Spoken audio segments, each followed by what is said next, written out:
now part of Czechoslovakia, or was. And some, there he is.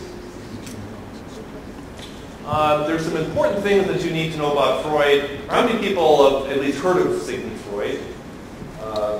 Most everybody. This is actually a fairly rare thing.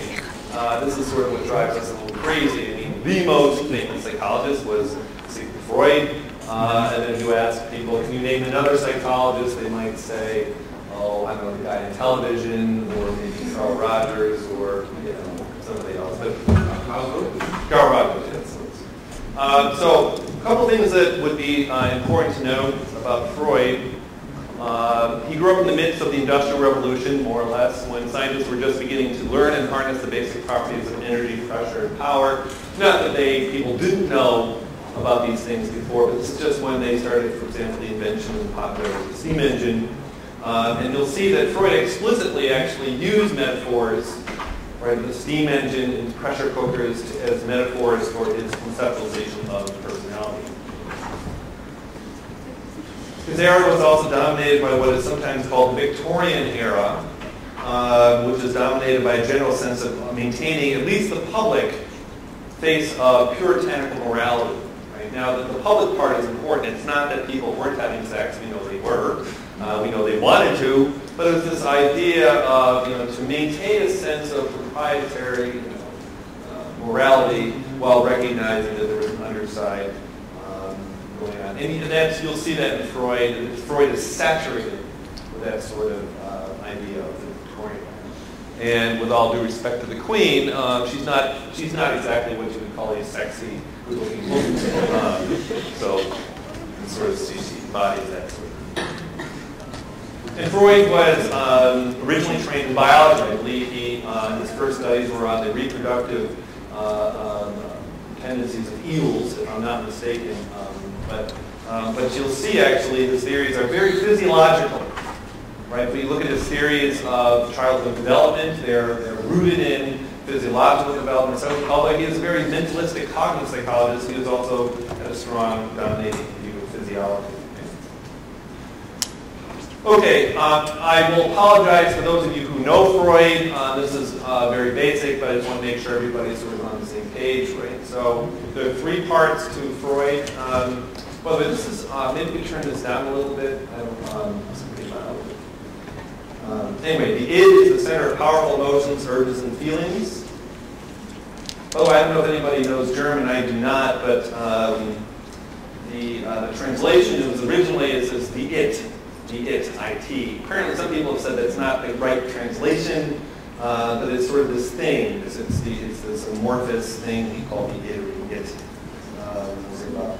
So these things like hunger and thirst, anger, love, sex, and anxiety. By the way, those of you who are studying neuroscience, if this is something that are a little bit like the limbic system, the old brain, this part of your brain, yes, he didn't know about such things back then, but there is a reasonable basis. The superego, that part of our personality dictating what we should or ought to be doing to be good persons. When you think of superego, just think of Queen Victoria. And then the ego is the mediator between the id and the superego. Okay? Now, Freud did not believe these to be metaphors. He believed these were literally part of personality. There's the id, there's the superego, and the ego. Now, you need to give him a break. He was postulating these theories in the late 1800s.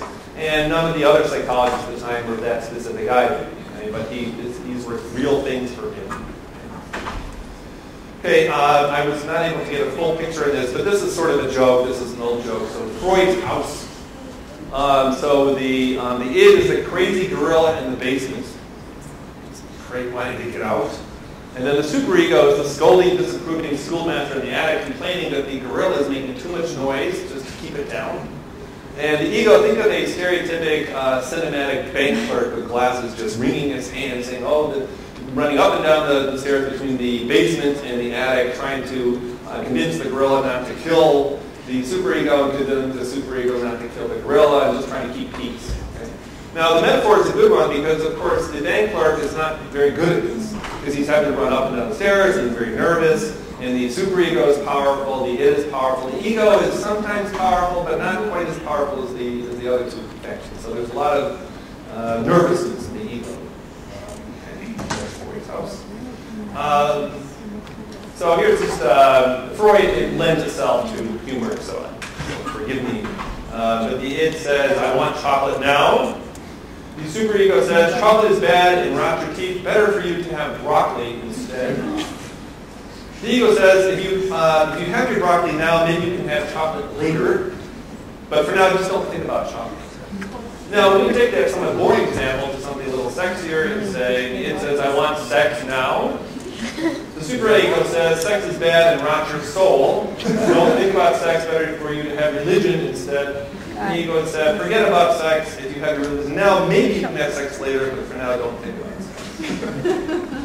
But, all kidding aside, there's what Freud called the pleasure principle, right? It's the immediacy of a lack of delayed gratification. So the id is all about the present. The superego is about delay, and the ego is about negotiating the present with delaying. And this is Freud was not completely off on that count. For example, if you were a smoker or an ex-smoker or in a diet, there's this, I'm not in a diet, but if you put a piece of chocolate cake in front of me, I'm one of those people who would probably eat the whole thing, when you're watching. And I know at some level it's like, don't eat the whole thing because it'll make you fat and you might get sick later. So that part of the brain saying, well, maybe not such a good idea to eat it all at once. That would be what Freud would call the superego. In modern neuroscience, we would call that the frontal cortex. And people with lesions of the frontal cortex, or people with Alzheimer's, they have trouble inhibiting these sorts of things. Okay, so other examples of unacceptable thoughts and feelings. And for those of you who are Freudian experts, there's actually a distinction here between memories that are upsetting or painful and memories that are unacceptable, but I'm going to gloss over that in a moment. So it just shows that's sort of gross, but let's take it away. So you see something on the road, it's like, ew, what is that? It could be a squashed hamburger, or maybe something gross like a squashed cat. There's a notion like when you're driving by, you sort of look at it, and you want to look, but you don't. You want to look away, but you look anyway. There's sort of the ambivalence that human beings have this perverse. You see it, you look away, and you look again, right? And you look again. It's just like Freud would say a lot about those things, but it is true, right? And you see something disgusting, and this is curious. If it's disgusting, why do you look again, right? Or if you smell some bad things in the garbage, why do you sniff it? It's like it's crazy.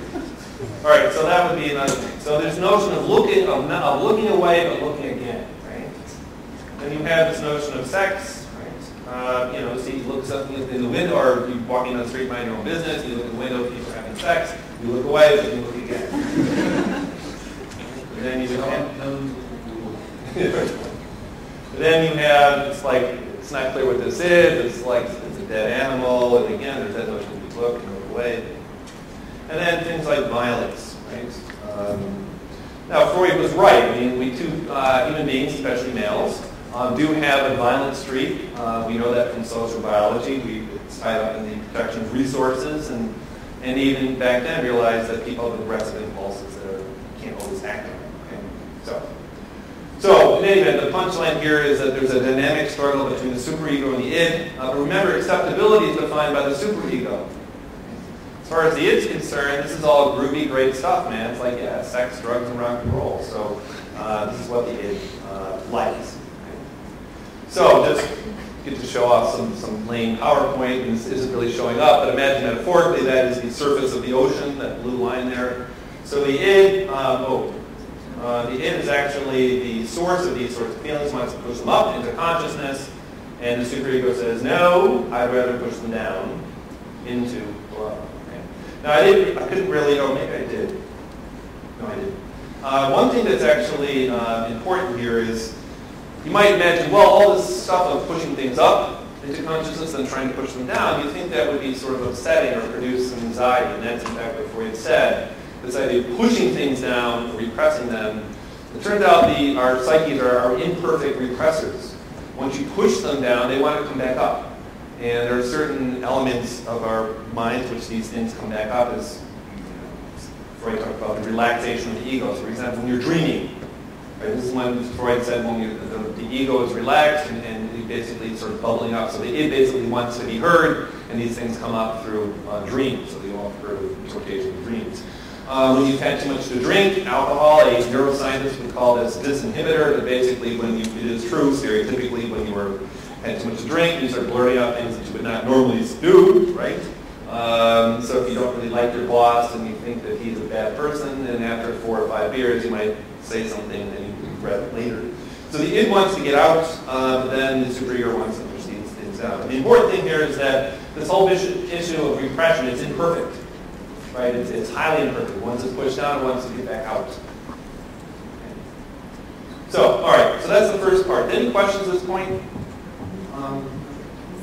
Again, this is not going to be an hour-long thing, just more discussion. So this is I'm an empirical scientist, which is just a fancy way of saying that, if I postulate a theory, right, it might be true or it might not be true, right? So the question is, can you do some studies if it is true or not true? This is why philosophy, I like philosophy, this is why philosophy makes my teeth hurt.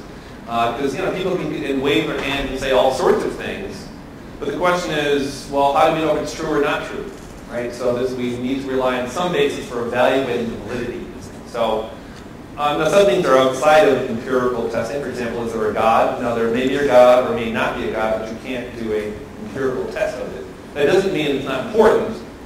Far from it. It just means that certain things can be tested and certain things cannot be. So this brings us up to Freud. Now, I will say, in a broad sense, some of his general principles certainly and probably have some validity, or at least are useful metaphors as starting points. So this dynamic interchange between the id and the superego, right, has some basis in neuroscience. Even if you're not a psychologist, the so-called old brain, right? So sorts of anger and anxiety in particular. And Darwin noticed this, and he was observing the facial expression of anger in animals with dogs and human beings. And it certainly doesn't take a lot of imagination to see that we have some broad similarities with most mammals, right? Anger and fear. So that's what we call, or my neuroscience friends call the limbic system. And it doesn't take too much imagination to see that that's sort of what Freud was talking about when he talked about the id, the source of, Now things get a little messier when we talk about motivation for hunger. It turns out the limbic system is not the center. It's the hippocampus. I'm sorry, not the hypothalamus is actually, which is the midbrain, but then we're getting into details. But the limbic system is not a bad match. Not bad. Frontal cortex, so-called new brain, right? So if you compare a brain of a monkey to a human being, even accounting for enlarging the brain proportionally, our front brain is part of your brain here. The new brain is much larger proportionally than if you look at, say, a rhesus monkey or even a chimpanzee. That's so-called new brain. So a lot of those have to do with higher order functions. Language, for example, is seated there mostly. So this whole business of suppressing or repressing, that's more or less seated in the frontal cortex. And I'm not a neuroscientist, I'm just telling you what my colleagues say. So Alzheimer's is known to be what we call a deficit in frontal lobe processing. So Alzheimer's patients have trouble reasoning, they also have trouble suppressing or repressing things. And chemicals and drugs that interfere with frontal lobe processing would certainly correspond there. So if Freud were alive now, he would say, yeah, frontal cortex is more or less like the superego, but broadly.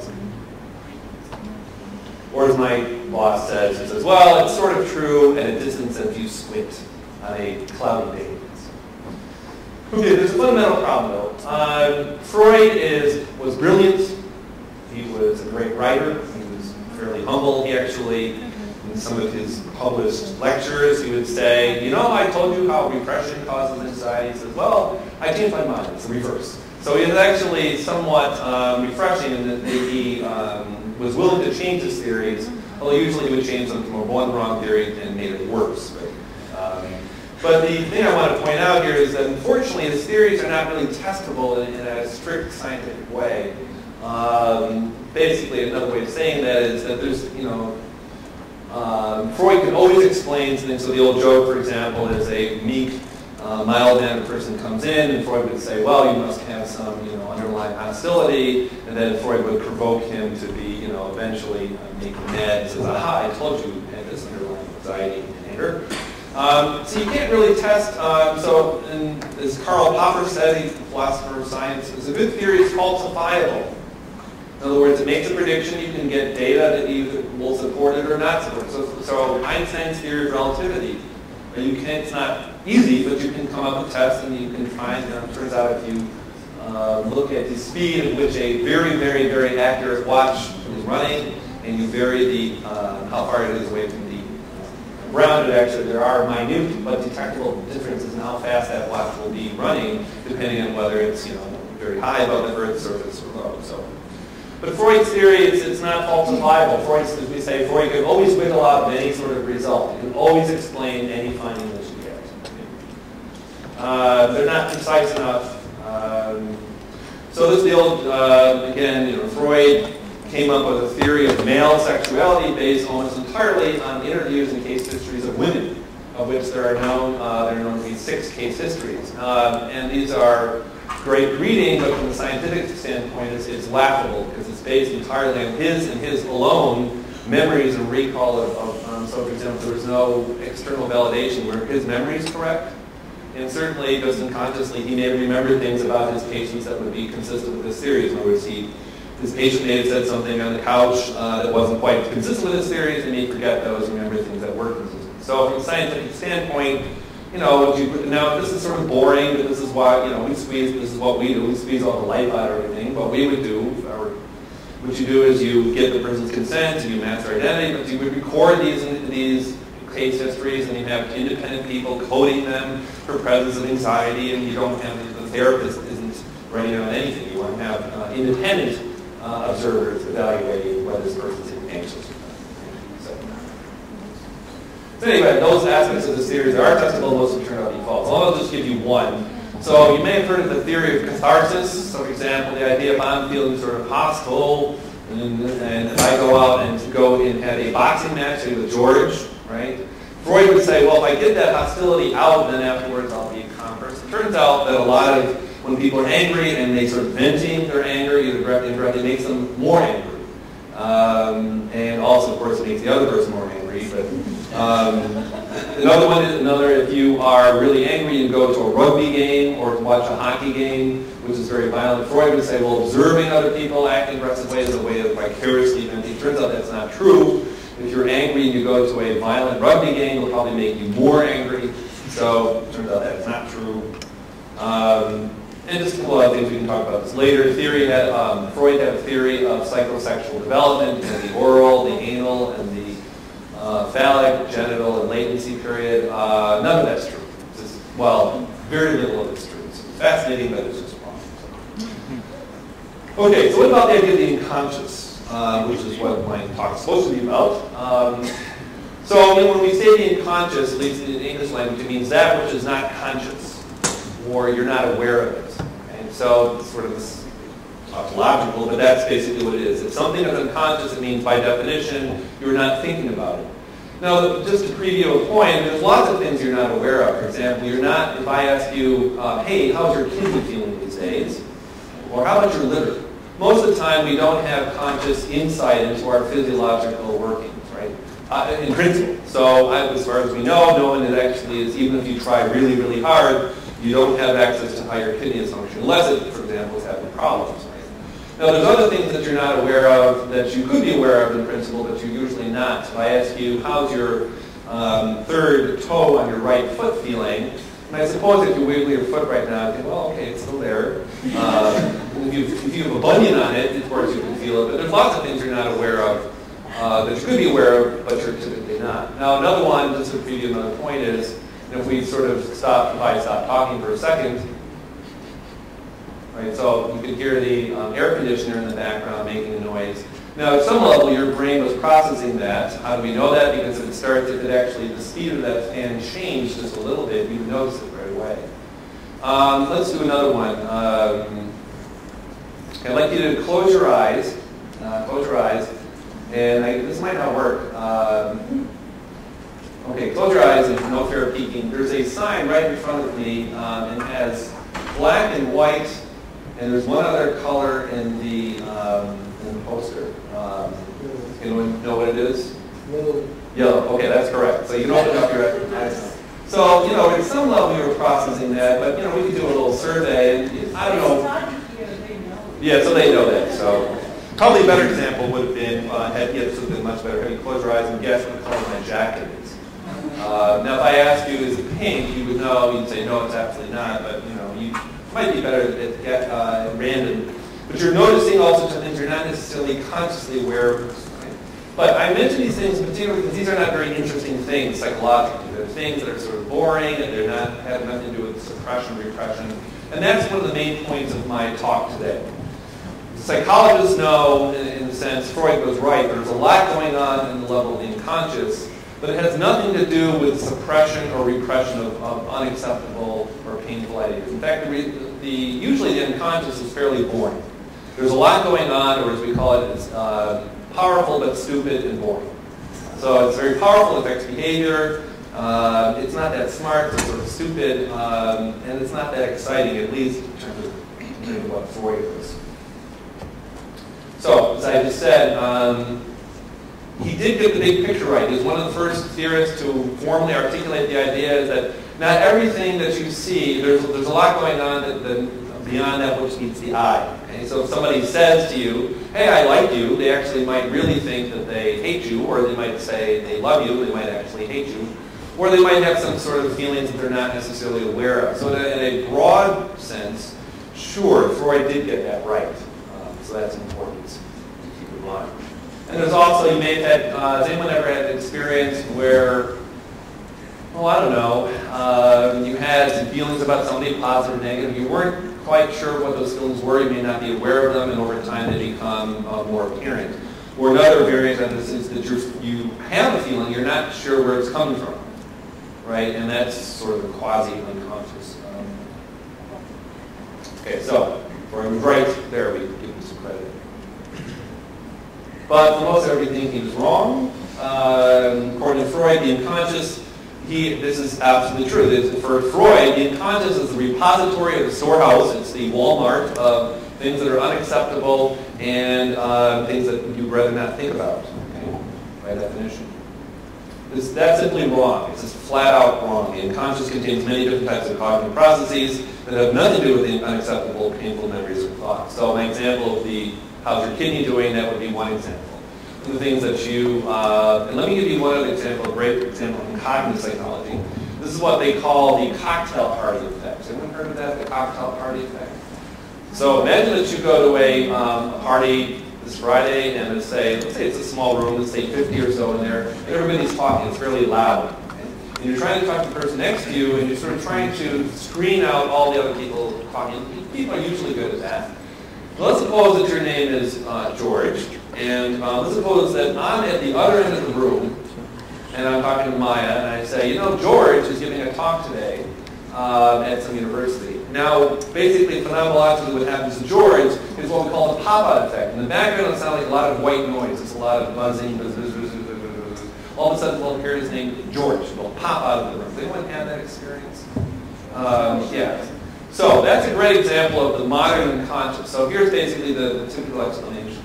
I'm trying to have a conversation with somebody else. What I'm doing is I'm trying to screen out this background noise. But my brain, you can think of this metaphor, my brain has this program running which is called ignore everything else in the room except if it's really important. Dot or something, but you know, some sort of executable program. So ignore everything else in the room unless it's really important. And one of the more important things is your name. So if you're back, all of a sudden you hear this name for me, it would be Alan, Lambert. Or if someone says bomb, or terrorist, or explosion, those you get that same pop-out effect. Now, it sort of seems, you know, commonsensical, but think about it, it's pretty interesting because you're focusing the person in front of you, and your brain is scanning this information. It's quickly interested on some level of low-level awareness, and it's forgotten. But it has to be processing information because you get this sort of pop-out effect, and it's alerting you that something's important. Okay, so that's admittedly not as sexy as Freud's theory, but it is the unconscious because you're not consciously aware of anything else that they're saying until the moment that this important word pops out. This is a little aside. My last name is Lambert. So it turns out there's an airport in St. Louis called Lambert International Airport. So when I first moved to St. Louis, I'd be listening to the radio and they'd be saying Lambert International Airport. And quickly, of course, I habituated and realize they weren't always talking about me. So you can habituate. So if your name is Georgi and they named the airport Georgi International Airport, you do the same thing. Okay. Now, I didn't have time to put this in my PowerPoint, but this idea of the homunculus, sort of like Freud. It's almost like Freud believed that you have your brain, then inside of your brain you have another person that's sort of trying to figure this out. So it's like this little tiny homunculus that's smarter than you, that's trying to process this information, right? And so, in fact, if you go back to some medieval paintings, there's like this little guy inside of your head, homunculus. That's sort of what he believed the unconscious would be like. It's sort of, that's the person he's doing over time. He's processing this information and says, well, should I have sex with my mother and kill my father? And, sort of this. But, that's simply not happening. And we also know the unconscious is just not that smart. It operates at a lot of things are automated in association in its style, and I'll talk about that now. Powerful, hard to control, but not very complex. Obey simple rules of association for the most part. Now you've heard of Pavlov, right? By the way, if I'm not mistaken, Pavlov's students, I believe, had a lab in Tbilisi, if I'm not mistaken. But class condition theory is very powerful, well validated. It's basically more or less laws of association. So modern cognitive science emphasizes in social psychology too that the unconscious is often dominated by automatic processes. That is, it's outside of awareness, it's uncontrollable, it's unintentional, and it's effortless. Okay, so this is getting a little murky because I don't really want to give you a long lecture on automaticity. So this is one of those things that's better illustrated through an example. I'm going to give you an example. This is the Stroop effect, 1935. This is one of the oldest psychological experiments. This is a classic demonstration of the modern unconscious. Okay. And so this is our audience participation stage. Okay, so I think you've seen this one. Okay, so first we're going to do in the color, I'll just tell you. So the color fidelity is not great. So the first one is red, green, blue, brown, green, blue, brown, red. So let's just do this together, just the end of the day, because it's sort of fun to do silly things. What I'd like to do is, is there a pointer, a laser pointer around? Or, no?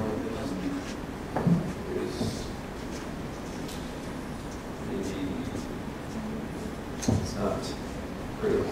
Oh.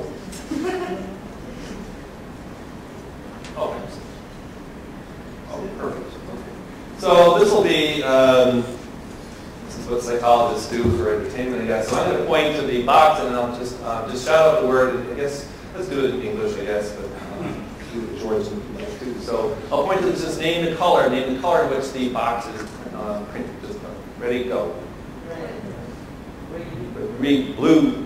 All right, so, sorry, we're going to do this together like a church sermon here. So, ready, go. Red, green, blue, brown, green, blue, red, blue, brown, red. Excellent, okay. So, now let's do something a little bit different. Now what I'd like you to do is name the color in which the word is printed. Now, for you, by the way, seriously, I'm all people are bilingual, so this is obviously going to be harder for you because it's in a second language. So we can do this. But here, the idea is that you would, this principle would be better illustrated if this was Georgian, but we can level through here. So name the ink color in which the words are printed. Name the ink color in which words are printed. So, ready, go. Green, red, blue, brown, blue, red, green, red, blue. Excellent. Okay. So that's pretty easy. Now here's something, let's try this now. So I want you to name the ink color in which these words are printed. Not the name of the word, but the color in which the word is printed. Okay? So, ready, go. Green, red,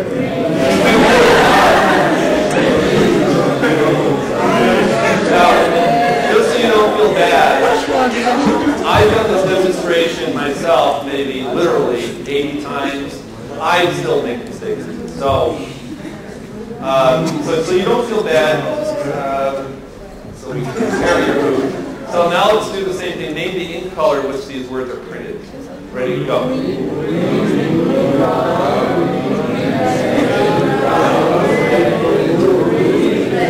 Okay. So obviously a lot easier. So can anyone tell me, so obviously C is a lot easier than the others. I'm sorry, C is a lot harder than the others. Can anyone tell me why is it? There's an interrelation between color and the meaning.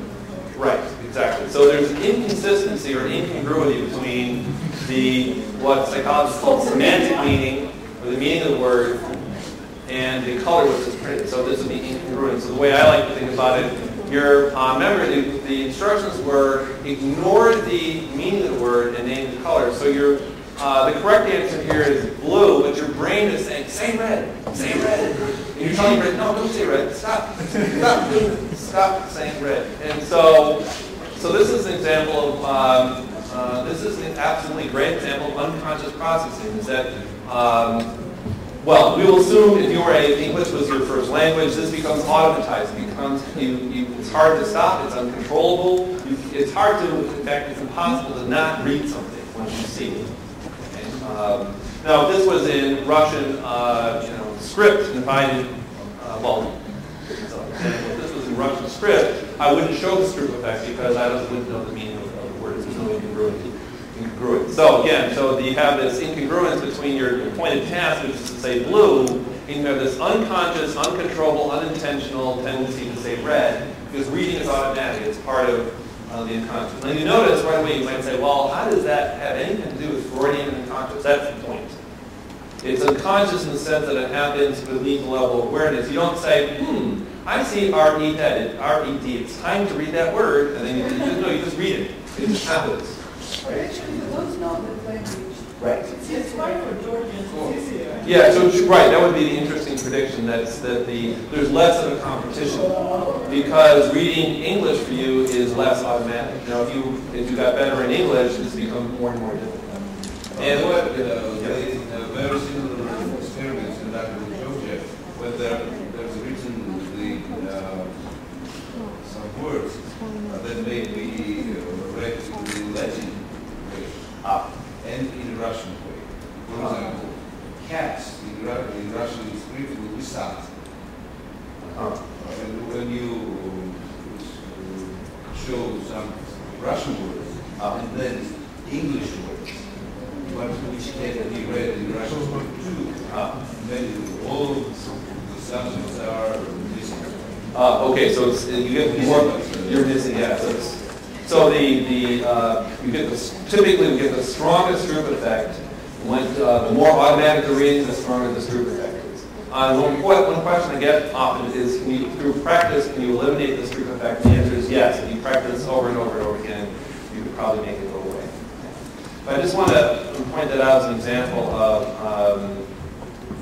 so it's outside level of awareness, it's uncontrollable, it's unintentional, effortless. Can anyone give me other examples in your everyday life of things that obey more or less these? Well, I'll give you one more example. Learning how to drive a stick shift car, right?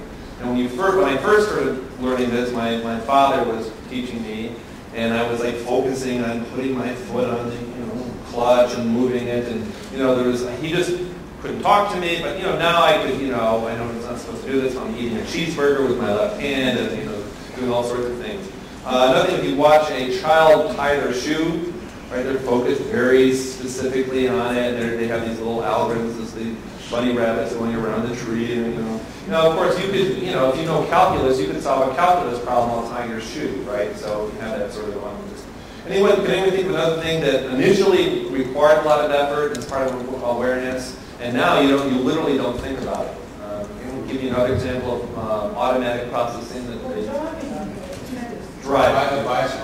Yeah, bicycle, right. So swimming. Yeah, this is what psychologists sometimes call proceduralization. You don't think, when I'm going to cycle up this hill, I need to apply more pressure on the uphill. You just don't think about it. By the way, if you want to screw somebody up, you can, for example, a musician, this is actually a famous case, piano player, you can say, say, well, I'd like you to think about your left hand. Why does your left hand do that funny thing when you're playing a bass line? And then they start thinking about it, and it will just mess them up. And I can tell you later about this. There's this famous essay that Gunther Schuller wrote about his Sonny Rollins. And he basically decomposed or analyzed the solo measure by measure. And then Sonny Rollins is like reading this and say, oh yeah, I guess this is what I'm doing. And he stopped playing for about 3 years because he started thinking too much about it, about his solo. And it's like, oh, I guess I'm doing what I'm supposed to do. And then this is another thing. This is a joke with golf. I don't play golf, but you can make a golfer mad by saying, oh, why do you do that when you're swinging the golf club? Why do you have this hitch with your hip? And they just screw them up. So. Okay, so that's the Stroop effect. We've already, okay, so I guess I'll go for maybe 10 or 15 minutes more. So far I've talked about the unconscious for cognitive psychology.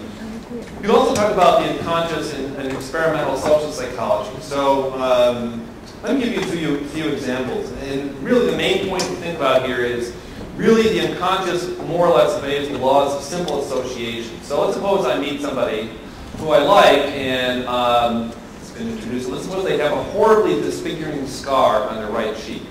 Right? Now, when you meet a person like that, of course we're all told, but I would certainly like to believe that you don't look at the scar, you try to ignore it. It certainly has nothing to do with the character of that person. Now this is why human beings are a little perverse. It is nonetheless true when you meet a person who is disfigured or has some sort of what social psychologists sometimes call a spoiled personality, and I put quotes on it, doesn't literally mean they're spoiled. When you see a person who has something odd about them, there's this tendency to associate negative feelings with them. Now that doesn't mean we want to or we should, and sometimes we can suppress them, but for example, if you see a person of an exceedingly ugly person, and I don't mean just that, just like hideous looking, right? Sort of this monstrous thing. There's this tendency to assume that there's something bad about them. And you can override that, right? But it takes some cognitive effort. Then conversely, when you meet someone who's just drop dead beautiful, like, there's a tendency to assume that beautiful people are good people. Well, of course, we know that's not true, and I didn't have this, but what I do sometimes with my students, I put a picture of very good-looking people and say, oh, would you like to guess what these people do? And they're all mass murderers, right? So, and actually there's partly reason for that. Mass murderers are sometimes sociopaths, and sociopaths are often charming, good-looking people. But in any event, that's another example of it's not very sexy or exciting, but there's this tendency to automatically assume that, good-looking people are good people, and that bad-looking and ugly, disfigured people are bad as well. Now that doesn't get you can override that, but that's your initial impulse. Okay? Another example is some of the work that I do in stereotyping and prejudice, and I'll give you an example from the United States in which black-white relations are very unresolved. That's not true in Georgia, but it is true in the United States. You could ask a white person, like myself, oh, what do you feel about an African American? Now, of course, as you know, when people are this is a very sensitive question in the United States. Now, let's set aside, let's assume that I answer truthfully and say, well, I have no negative feelings at all, and I'm being truthful. We know that, in fact, even though people are trying to be truthful, they're not consciously aware of some residual, culturally ingrained negativity towards African Americans. The same thing is true for men's view of women. That men would say, well, I have no negative associations with women whatsoever, but you know through various experiments that, in fact, they do.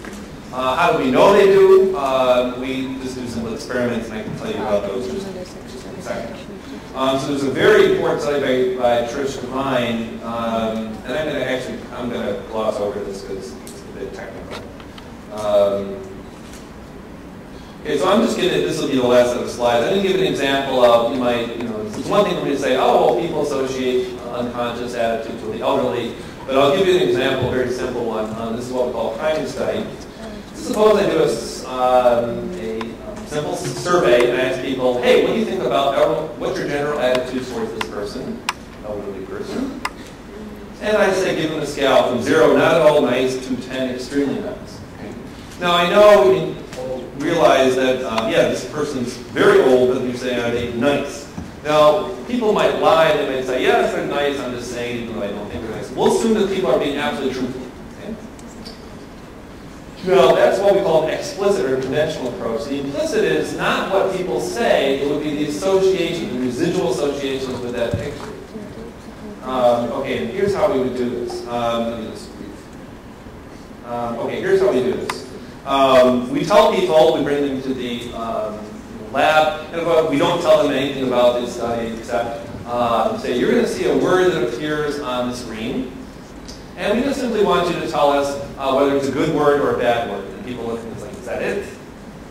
So they say, yes, that's it. And then one of the keys on the keyboard is marked good. The other one is marked bad. That's it. So a word appears on the screen, and your job is just to say whether it's a good or a bad word. As it turns out, this is an insanely easy task. They're words that appear clearly good or bad. But there's a trick here, and we don't tell subjects this. Just before the word appears, we prime them subliminally with a picture. Now, you can't really do this with PowerPoint, but you'll have to believe me. This is done at an extremely fast rate, say 3 milliseconds, 5 milliseconds, which is way faster than you could recognize consciously. As far as you know, phenomenologically, it's just a flash on the screen. Okay? So let's just do a little demonstration here. So again, your job is you're going to see a word on the screen. We want to simply just press the key, whether it's good or bad. Okay, so that would be so the correct answer is good. Did anyone see the picture there? The same old. Yeah, the same old person. Now, of course, you see the old person, but in the real experiment, it'd be 100 times faster than that, and also it'd be just hundreds of randomized pictures, some of old people, some of young people, some of cats, some of dogs, right? And basically, what you find is here's another example: mean or grumpy. So what you basically find, you can sort of imagine this experiment look like. You have a control condition where it's just a blank square. When you have an old person, you have a young person. It basically means people are faster to say that mean is a bad word if it's preceded by an old face than it's preceded by a young face. I know just think about that. And then conversely, they are faster to say that nice is a good word if it's preceded by a young face than it's preceded by an old face if the person is old. So I know that's a little much just to process, but you can do the same thing. It's much, much stronger with race. So white people, including myself, because I did the test and I know it's true, if you show a black face to a white person and you show the word angry or hostile or stupid in any word, white individuals are much faster to hit the bad key than is preceded by a black face compared to a white face. Now, when I do these experiments, people say to me, I'll explain what the typical effect is. They'll look at me and say, I would never show that effect, ever. They would tell me, I have no negative association with blacks at all. And I say, oh, really? And no, I actually, ethically, I can't show them the data because I can't. But I know on average they're likely, in fact, to have these associations. So this is my last point. This is what modern psychology would call the unconscious. You're not aware of these associations. You don't personally endorse them. But they're subtle enough that when they occur, they're not something that you're likely to see or feel or be conscious aware of, even though, in fact, it might affect your behavior. But it has nothing to do with suppressing hostility towards your father and displacing it towards outgroups. That could be true, but as far as we know, we don't have any evidence for that. But it's a more simple explanation is that you simply grow up in a culture in which those associations are present in movies and in literature and so on and so forth. So a lot of actually very interesting Freudian phenomena like, Freudian slips, right, or actually can be explained by much more simple explanations. Okay, well, let me stop there and we can just leave some time for some questions. And yeah, that's it. So, thank you.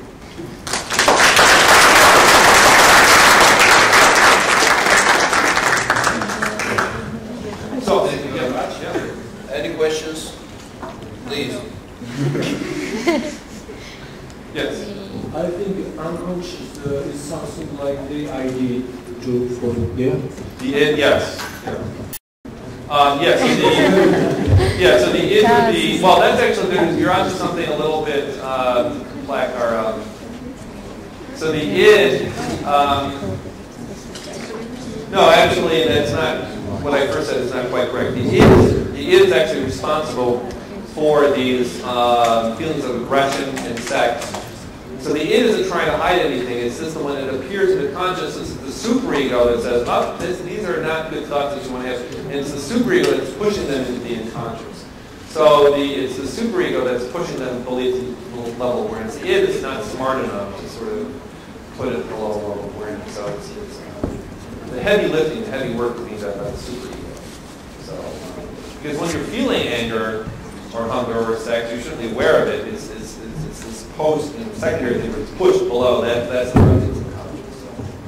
So, Okay, thank you very much for your lecture. And my question is about, you have to talk about 9/11 attack, terrorist attacks, and how do you think that people are affected, like unconscious effect associated to Muslim people since this event? Yeah, that's another great question. So, question about the 9/11 attack. So, I'm not a clinical psychologist, but you could certainly talk about the effects of the 9/11 attacks on, for example, post-traumatic stress disorder.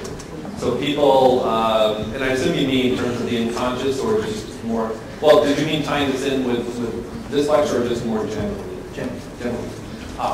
Well, I'll try to answer that in a couple different ways. So when people are exposed to this highly traumatic event, like the 9/11 attacks, or in Georgia, being exposed to the invasion of the Russian-Georgian War in the summer of 2008, right? So you have these highly stressful events, and you have these lingering effects that occur on a lot of different levels. You have physiological effects. In the worst case scenario, people have stress, their hair might start to fall out. And by the way, I'm not talking about people who are literally involved in battle. I mean, that's fairly obvious. We're talking about people who were just observing these effects. And we know that stress, for example, compromises people's immune system. So you're more likely to become sick after viewing these events. I myself study the effects on political attitudes. So for example, to make a long story short, in the case of 9/11 attacks, it triggers two types of feelings, and George and I have talked about this. Traumatic events often trigger anxiety and anger, although some events trigger more anger than anxiety, while other events trigger more anxiety than anger. And anger and anxiety, as I tell my students, emotion is for doing. Emotion is for doing. It's part of the human motivation system. So the propulsion or the motivational effects of anger is a forward propulsion mechanism. When you're angry, you want to approach, kick somebody, kill somebody, punch them. Anxiety is a retreat emotion. It has to do with fleeing, right? But the interesting thing is anger and anxiety often are very highly correlated. When people are angry, they're anxious. When they're anxious, they're angry, but not always. So this is what I study. I'm actually doing this work right now, this week. You make people angry either by reminding them, well, in the case of Georgia, by reminding them of the invasion, or you do it more directly. And anger and emotion are actually trigger interest in political attitudes. So one of the things is anger is associated with nationalism. So when people are made to feel angry, not always, but often leads to this sort of nationalistic narrowness in which you forge alliances in the in-group and you sort of come up with more of a stereotypic view of the out-group. And it induces this sort of black and white thinking. So I don't know if that's a very good answer to your question, but an evolutionary psychologist can say, yeah, that's what you want. When you're angry, you don't want people thinking higher cognitive thoughts. When you're angry, it's time to get or do simple things like run or flee. So it's so emotion is again for doing. And the interesting thing is, depending on the type of emotion triggered by the event, people might do very different types of things. So I think that's a very good answer. Thank you for your lecture. I've got this similar kind of question, just a bit different from the Georgian environment. If we judge from previous slides, we talked about sex and religion. If your ID says you should do your religion, follow the major principles of your religion and have no sex, and your superego, vice versa. The superego tells you to follow religion, and ID tells you to do sex. Right. I think, is the personality actually inclined to choose one of the positions from those two? I mean, does ID actually regulate this changing of your attitude to those two things? Because it happens that some people sometimes choose to have sex, later they abandon this attitude, and later they go to church again, but after some time they abandon church and they do sex again. So does actually, what is the role of ID in this case when you can define the final destination point of your attitude? Thank you. Yeah, thank you. That's a great question. I can answer that in a number of different levels. But so certainly Freud recognized that there are personality differences. Some people have a stronger id or more healthier, and some people have a well-developed superego, other people don't have. For example, children versus adults. I mean, this is something Freud obviously got right. So children tend to have a stronger id. So when you talk about the anal stage and the oral stage, what's driving little kids, little infants like to poop. They poop and they eat. That's about, and they tend to suck on things. So that's true. I mean, they tend to be, and they're not thinking, oh well, I shall wait for my supper and study my reading. No, I mean, little kids are basically obeying the pleasure principle. So you have differences across age, but if you took, say, 30 people who are all 25 years old, some will have their personality driven more by their superego compared to their id. Other people are the reverse. So you're absolutely right. Depending on the personality, one may dominate over the other. Now, the next part of your question, which is even more interesting, the same person, over time, over the course of that person's lifetime, may change. Sometimes they're more moralistic compared to others. And so this is where Freud may have been onto something, doing a case history or a historical analysis of people, just following them over the course of 30, 40 years, in which the trajectory of their life seems to reflect more id and more superego. So I don't know if that's a very good answer, but you're absolutely right that these things fluctuate across over age, they fluctuate across people, and they can also change within the same person across time. So, now, that's a therapy, according to Freudian therapy. What therapy might be, for example, to try to get a person to sort of get their id under control and maybe develop their superego, or vice versa. Hello. Yep. I have a question about the kidney case because I didn't link the connection between some unconscious, for example, sexual attraction and the case of my kidney, condition of my kidney. Right. So how can you define that? Because Yeah, that's a good question. So again, that's sort of the point. There is no connection. Because when Freud talked about the unconscious, he would define it as, I have these nasty, naughty thoughts about my boss's wife, and I push them down into the unconscious. Now, modern psychologists would say, well, look, there's a whole range of things going on in your body, kidneys, that you're simply just not aware of. We just don't work that way. Like, for example, another one would be your vertebrae in your back. Now, if you twist a nerve in your back, you'll feel it. Right? But normally, this is something you're just not even, you can't say, I'm going to focus on the third vertebrae in my neck. I'm trying. No, you just can't. It doesn't work that way. So we're just wired in such a way we're aware of certain things and not aware of others. So your kidneys, unless something goes wrong, you can't say, close your eyes and say, okay, I'm going to really try to feel it. So it's the same idea as that it's outside of conscious awareness, but it has nothing whatsoever to do with improper or unacceptable thought. So that's sort of the point. Yeah. I think we have to define one more time that both of these processes, the case of kidney or the sexual impulses, both are unconscious and we are not aware about them. And our thoughts of sex are conscious. So let's define them and differentiate from each other because as I see, if we don't differentiate them, we don't get the difference between thoughts and unconscious. So it is unconscious processes and they can force us to do something or give an impulse, but it's not conscious. We are not thinking about it. It's suppressed from our consciousness. Thank you. Yeah, this is where, you're absolutely right. We're sort of the morass of language. So I would say, this is what we call an operational definition, we'd say the unconscious is by definition something that you are not aware of. Now, then you get into a little more complicated things. You'd say things that you were never aware of or never going to be aware of, and that would be the kidney example, except under unusual circumstances. Now, Freud was talking about something a little bit different, things that these might be feelings that you once were aware of, and now you're not because you're suppressing or repressing them. So sure, you can be aware of sexual thoughts at one point, and then they become part of the unconscious, but then they might come back. So when Freud talked about the unconscious, he talked about things that once were conscious, and now they're not. There's a whole other class of things that were never conscious, and they probably never will be. I don't know if that helps. Kidney exists no matter I think about it or not, and the condition of my kidney, yeah? And about the unconscious feelings, they exist, coexist with the person I am feeling these feelings towards. Yeah. So I Yeah, because I think maybe you're confused. I think that's the point that, yeah, here's another answer.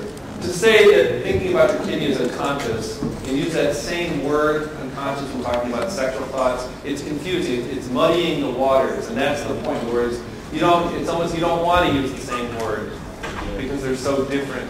We're talking about different things.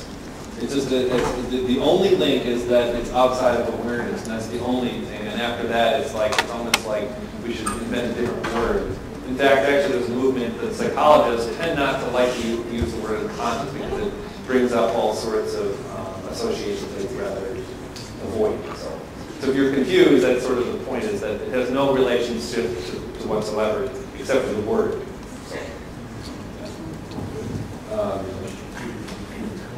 Yeah, so that,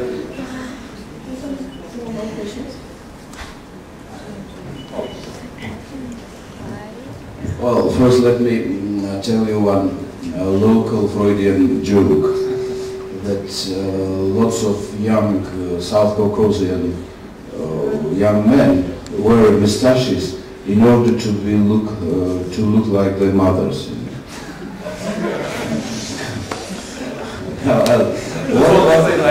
I think it's funny, although I don't know the cultural rules for laughing now. What about the defense mechanism? Oh, yeah. Yeah, actually, I should have mentioned, this is actually when people talk about where Freud got it right.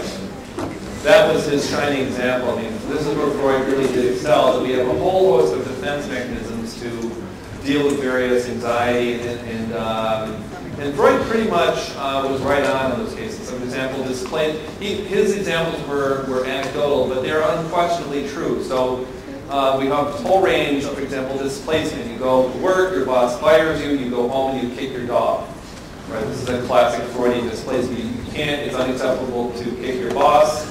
Well, you could, but you wouldn't want to. You go home, you kick your dog. It's displacement. So you don't need data to show. We know that's what people do. I mean more some rationalization and the projection system. Yeah, so we have a rationalization. If I'm a father and I beat my child, I can always say, well, spare the rod, spoil the child. So you can take, well, here's a better example. So when people are thinking about something very upsetting, just distraught, and this is what language is called intellectualization. So you take something that's saturated with grief and anger, and sometimes you see this. People just start talking very matter-of-factly, saying, well, there was a 9/11 attacks, and the planes flew into the building. And this is what sometimes clinical psychologists would be treating people with post-traumatic stress disorder, and they separated the emotion from the thought. They're talking, it's what psychologists call flat affect. So that would be intellectualization. Rationalization would be a justification of something that's bad. So, well, I just hit my child, and saying, well, clinical psychologists say you should hit your child every 5 months or something. So rationalization would be you basically have an unacceptable thought, you try to generate cognitions to try to support it. And so his genius was recognizing anecdotally that people do such things. But you don't need the superego and ego to understand those things. And, well, George, what would be another good example? Well, repression. Actually, there's a big debate, this repressed memory debate. That there's this woman, Elizabeth Loftus, and the idea is that if you suddenly remember being abused as a child, should these memories be believed? So probably repression does exist at some level. If you just witnessed an awful car accident, there is a tendency to have amnesia for the event, even if you weren't injured. So, in a loose sense, Freud was right in terms of defense mechanisms. We protect ourselves from psychic harm through all sorts of interesting and groovy sort of tricks of our brains. Well, thanks for a lot of great questions, and thank you.